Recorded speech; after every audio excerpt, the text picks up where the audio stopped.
I first heard about the Atlantic Cup, I think at a presentation at the Newport Yacht Club. Must have been close to a year ago. And I know there's been a lot of ambition to get really significant Class 40 races going on the U.S.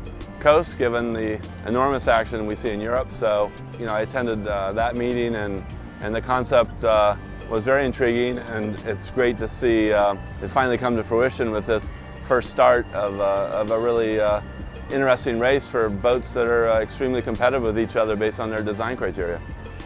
For me, we were one of the first people to get a Class 40 in the States, and I'd seen how big the class was in Europe, and the idea of double-handed sailing is really appealing. So it's nice to finally see a one design event designed around the class, and then with the media attention, hopefully other people will realize how great these boats are.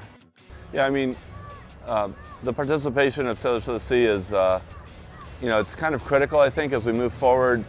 There's a lot of activities in the world that kind of people question. This is kind of a, it's a dramatic sport. It's one that involves a lot of time and energy, and so to be a little more responsible with the way we treat the environment we so much enjoy when we're out there is a really important thing. When we first built Toothface, we put solar panels on, so we never plug in at the dock. We just sit there and let the sun charge it up. Under racing conditions, just the solar alone can supply a significant part of the power we need, and that's an important consideration. I think one of the biggest challenges will be when we start to get up towards Block Island. There's a lot of current coming out of the eastern end of Long Island Sound, and it turns the corner and heads south, and the wind is supposed to start to change, I think, at that point in the course. So it'll be tricky to figure out which way to go around Block Island and how close to be to Long Island and whatnot, to stay in the best breeze and then also play the current factor as well. Everybody always thinks they have a shot.